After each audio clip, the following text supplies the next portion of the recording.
Guys, welcome back to my channel. It's Siobhan from Ginger Chick Rehab. I'm so glad to have you back and checking out what I am up to today. In today's video, I am bringing you a furniture flip. Yep, pretty much this is me doing it. Chris usually does a lot of our furniture, but with being newly retired, and we were actually down, we just put our last piece of furniture in, that was finished anyway, in our booth. So yeah, we needed to get a few pieces done.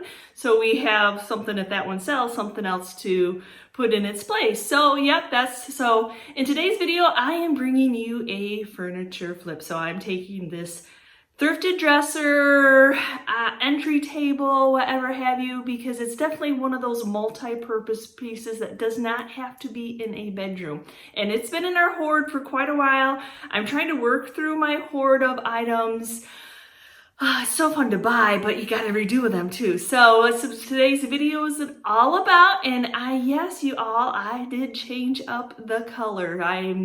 Another thing about working through my hoard is I'm working through things that I have bought when I'm out shopping, including paint. So I hope you like today's transformation of this furniture piece. So I've had this one in our hoard for quite a while, and as now being newly retired, I'm trying to work through the hoard that we have.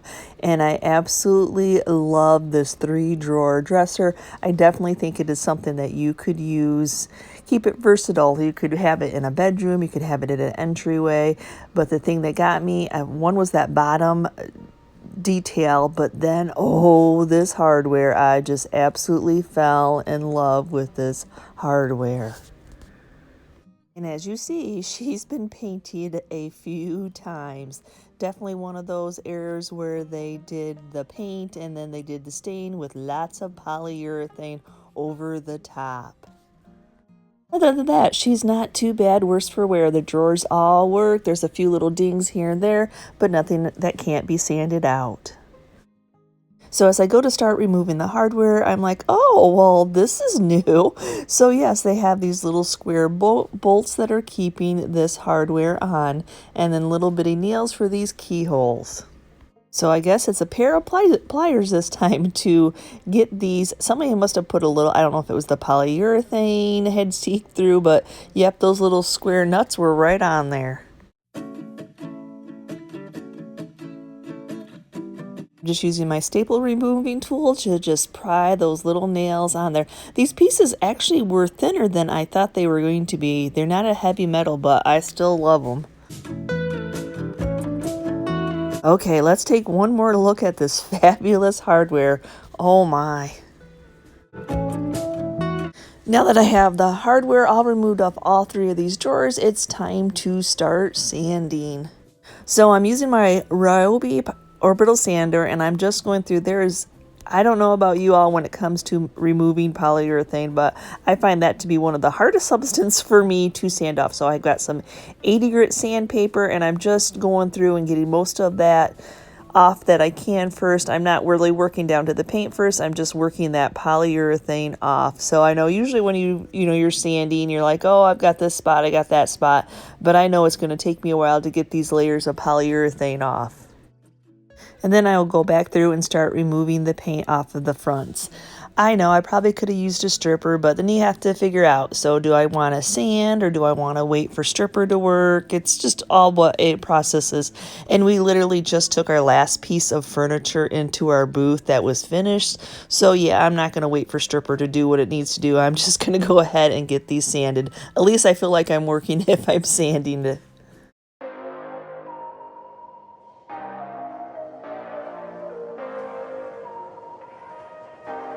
So yep, now I got all that polyurethane. I think there was like 3 layers of paint underneath that all. And then now I have some bare wood. Yes, these are actually wood, which doesn't happen a lot for us. I always think they're going to be wood and they ended up being veneer board, but absolutely love it.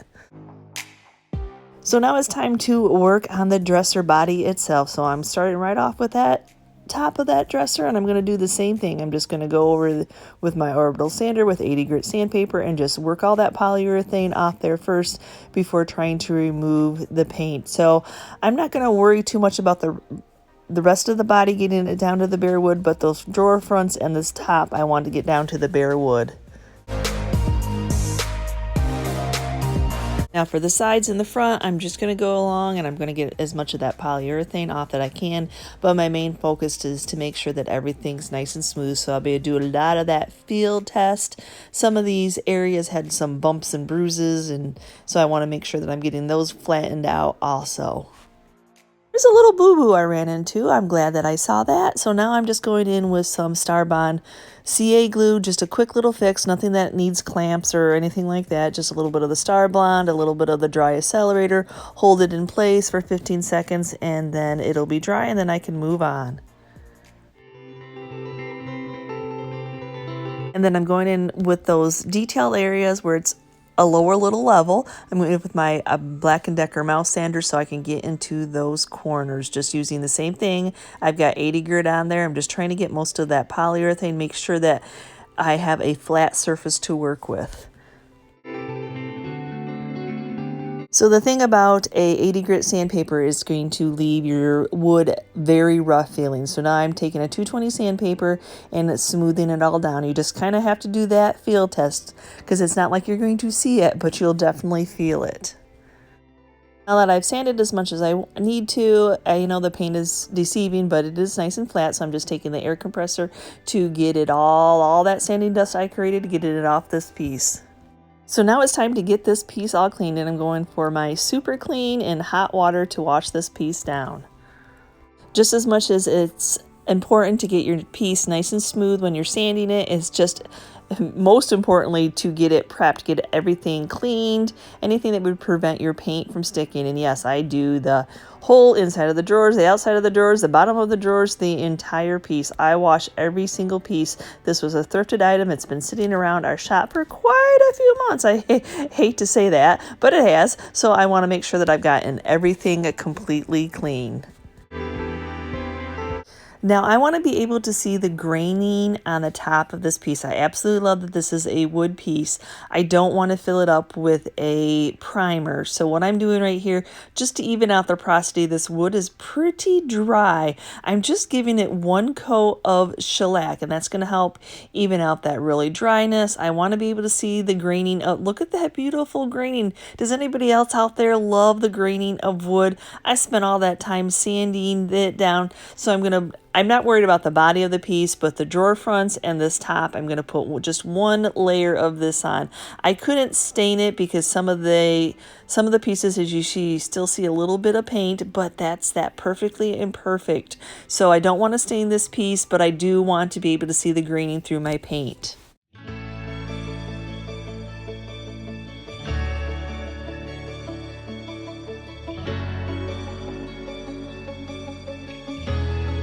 And here's some paint that I probably have had in my hoard way too long. I picked this color up of Annie Sloan chalk paint when I went to the Birds Gotta Fly Vintage. I can link that video down below. I really wanted to use another one of her paints. I wanted to try a green. Yes, you guys, it's kind of a grayish green, but still right up the alley. But just for this piece, black, white, was not what this piece was calling for. I know you're all probably surprised, like, what, Yvonne, you're doing color? Yep, I'm doing color. I know this piece was green before, so maybe that was all I could vision for it. I definitely can't see it being black. I couldn't see it being white. My idea for the hardware, that black and white wasn't going to do anything for it. So yes, I'm excited to get to use this paint, and it was a new can, so I definitely had to stir in all those yummies together. So yes, I know I could have put this paint into a sprayer and got this piece done in no time, but sometimes when you put all that love into sanding this piece, and I love to see that grain, I'm just using my Annie Sloan brush, and I'm going to brush this piece. It's not terribly huge, and I find it very relaxing to paint by hand. So yep, I'm just going in and painting this.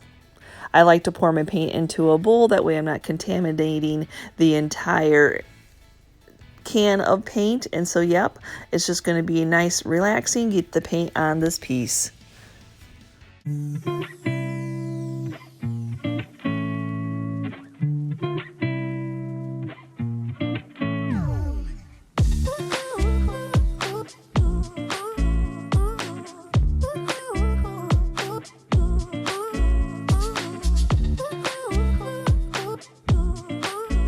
So when it came to those drawers, I taped off those areas. Oh my gosh.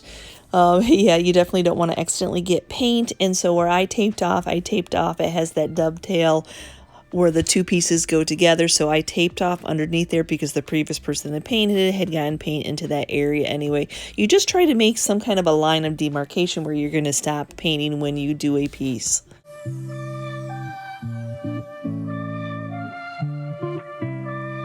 And one would think as big as this Annie Sloan paintbrush is that you could not get a detailed area like this without getting paint all over the bottom. But nope, it does work.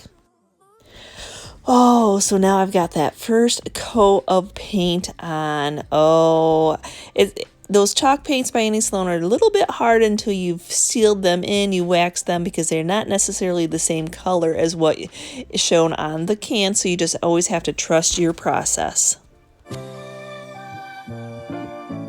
So now as I'm waiting for that paint to dry before I can put on the second coat, I'm going to go in and get this hardware clean. So I'm just using Dawn dish soap and hot water to get this, and a toothbrush to get it scrubbed up, but just going to let it soak for a little bit to make sure that it's getting any grime grease, any buildup, any polishing sprays off.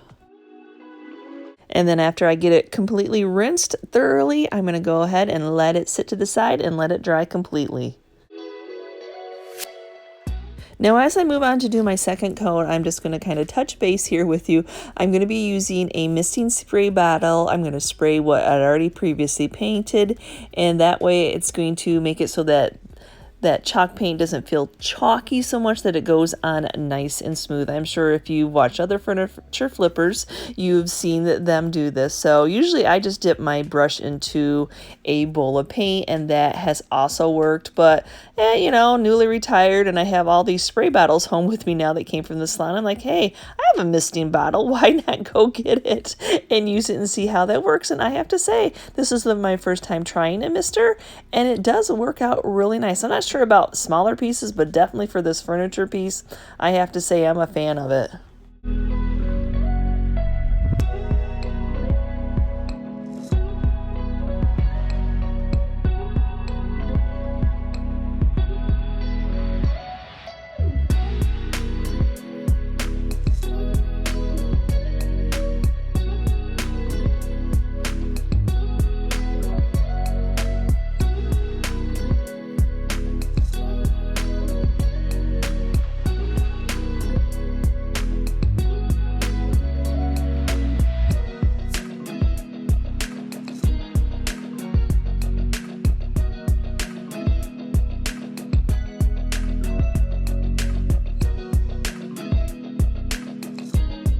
Yep, the same exact process on the body of the dresser along with the drawers. This is actually working out.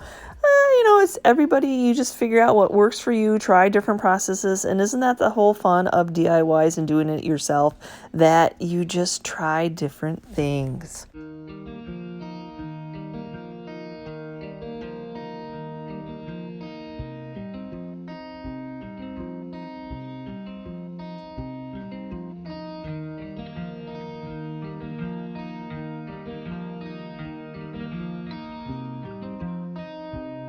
Now after all that paint is dry, I'm going back in with a sponge sander. It's just a light grit sandpaper, and I'm just making sure that my piece is nice and smooth.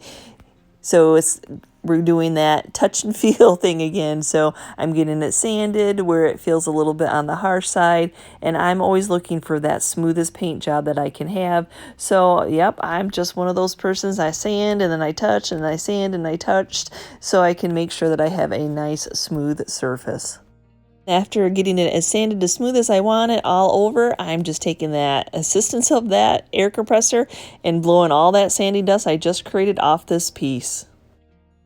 So now to finish this piece off as the top coat, I'm going in with the Annie Sloan wax. And when I started to use my brush, it was put in a bag, and I'm like, oh, this is hard. I go, oh, well, I guess I'm going to be using a rag to apply it. So, you know, well, I should have washed that off the last time we used it. It happens. It actually, it washes off really easy. Just was one of those things you stick in a bag and you think, I'm going to use it soon, and we didn't use it soon enough. So, yep, I'm going to just be applying it with a rag. You don't necessarily have to have the brush, but anyway, so yep, I'm just wiping it off. See where you have to trust that process of that chalk paint. Now, as I'm applying the wax, it's turning the color that it's supposed to be. But oh, this is just a nice soft finish. So we use a lot of the Varathane finishing wax, and that is always going over like a Kills paint and primer or a chalk paint after we've sealed coaled it. So as this Annie Sloan paint is used as a finisher, and as you see, it's really changing it. This is really one of those wax on type of things. So what I'm doing here is I'm just getting the most of the product on there, getting that in there. It is, I have to say that it's doing what it's doing. It's really going in and grabbing onto that paint. So I really have to push it in there. I'm just being real with you folks. And then I'll go back through with another dry cloth and get any excess off. But it really does soak in this. These products are made to be together. This is its finishing coat. So I really want to make sure that I'm getting it on all over into that paint, getting that color changed, and making sure I'm using the product for what the product is used for.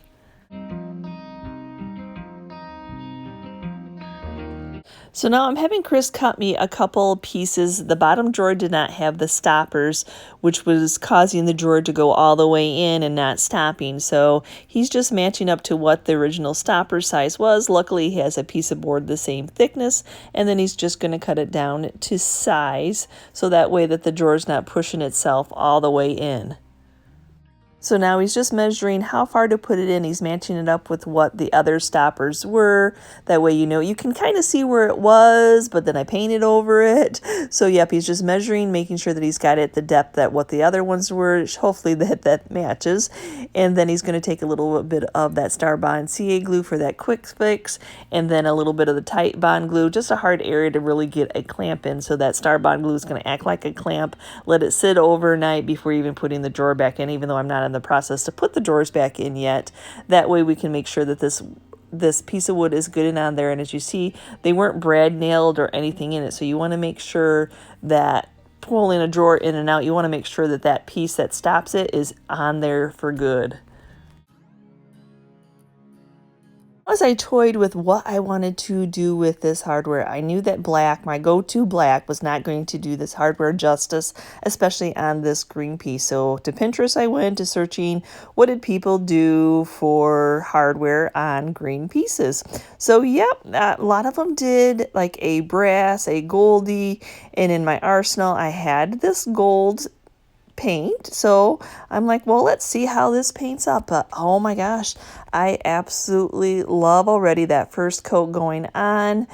I just absolutely love how it's just bringing that shine to these pieces. So when painting my hardware pieces, I need to do every single little piece of it. So I'm a fan of sticking like screws and these little nails into pieces of styrofoam. When you get things that you get delivered or the packaging, we save these little pieces of styrofoam because look how easy it is. Now I can go through, and of course, yes, spray painting them would have been easier, but I already had this on hand and there's not that much hardware. So I already hand painted the piece. Might as well go and hand paint all the little hardware.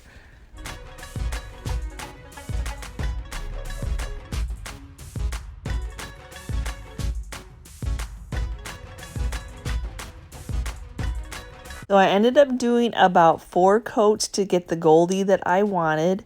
And now I'm going to go ahead and seal that in using some Rust-Oleum clear coat. You definitely want to, especially on your hardware, you want to make sure that it's good and sealed in there because that's the area that's always getting grabbed. So now I couldn't help myself when I was sanding and I was cleaning. I'm like, at least out of these drawers are kind of, yucky. I know it's an old piece that you're doing, but I could not help myself. I'm like, ooh, what can I do to these drawers? Just a little added something. So I have actually used this stamp set on the outside of a drawer before in white, but today I'm going to be doing the antiquing wax on this, and let's see how this turns out. So the one thing I'm making sure of that I'm going to have my stamp centered the same way on all the sides of the drawers. So I'm making sure that it's down a little bit close to where I have that paint line, and after I get it down and committed, I'm just using my scraping tool to make sure that I'm getting all that antiquing wax transferred onto the drawer.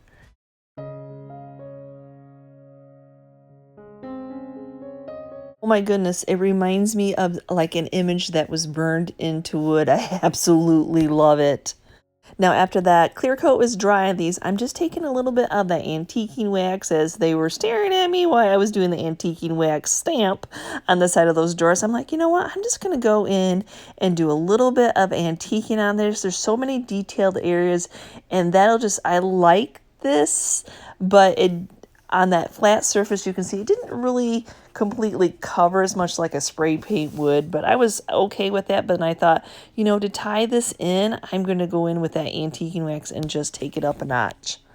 Now, after letting that antiquing wax dry a little bit, I'm going to go in and start putting these pieces back together. And I don't know if I've ever seen like how the screws are and how this, I absolutely still am just in love with this hardware. I know a lot of people like to put new hardware on pieces, but I guess I'm just kind of a classic kind of traditional girl. I like all that detail of this hardware, so getting it back in and making sure on these handle parts that I have that detailed area on the front facing. Have you ever done that? Got a whole hardware piece on, you're like, really? Now I gotta take that back off because I put my hanging thing the wrong way. We've done that before. We've actually accidentally put them upside down, and all of a sudden you're like, I think that's not the right way, but good thing it's just screwed in and you can fix it.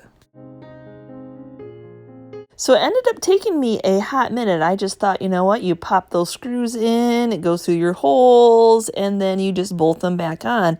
And I'm like, well, how did they get short? How did they shorten? Why can I not touch my screws? I actually had to lift that handle part, where it's screwed in, and actually push it up. I needed to be in the upward position to get that screw all the way through the wood. I was a little confused at first, going, well, it looks like it's all in. And it kind of, as I figured it out after, you know, you have a few to put on, sometimes you're just like, why is that not all the way through? I was a little bit confused there, but I finally figured it out that where it needed to be.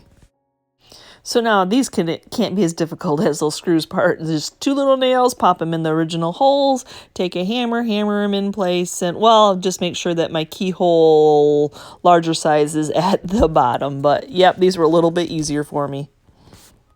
Now, when I'm flipping a piece of furniture, I usually always like to put something into the drawers. So I really did kind of struggle there for a minute because nothing I had in my arsenal went with the green paint, went with the brass hardware or the goldy hardware, or went with that beautiful on the side. So to Walmart I went, and I'm like, okay, God, just give me a simple contact paper that will cover up this bottom, make this piece new for the new buyer. And there it was, just this light beige color was perfect, because I knew a bright white was not something that I wanted to do. I know you guys are probably all surprised I didn't want to do a bright white, but this is just a nice soft beige tone that definitely goes with that green. So now I'm just going to be lining the bottom of these 3 drawers with this beige. Sometimes you just take your God wink moments as they come, and always that struggle of not having that contact paper roll on top of itself and getting that backing off. Now that I finally got that backing off, I like to start off with the manufacturer's edge on the front of that drawer, so I don't have to try to make a cut line that's not quite as perfect as what the manufacturer. So I line it up to that front face of that drawer, and then I work my way out, just gingerly taking my hand, making sure that it's nice and stuck. This is a nice paper. This is that Duck brand from Walmart. It's nice and thick, so I definitely think my drawers are nice and clean. There's no sawdust in there. So I'm just taking my hand side and making sure that all the air pockets, and then what I'll do after I get it close to the sides is I'll take my fingernail around the side and making sure that it's in that crease. And then when I get to have all three sides where they are all creased with my nail, I'll go back in each of those two corners. I'll take scissors and then I'll release that pressure. So the nice thing about creasing that is you see where your corner is, and then I can cut into that. So when I'm going in with my X-Acto knife to cut the excess off, I have a release corner that I'm able to cut all three pieces off smoothly.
Okay guys, what did you think of the transformation? I know you're like, oh, it wasn't white, it wasn't black. Some pieces just, even though that's our go-to color, they deserve to be white or black. But this piece, there was nothing about that hardware.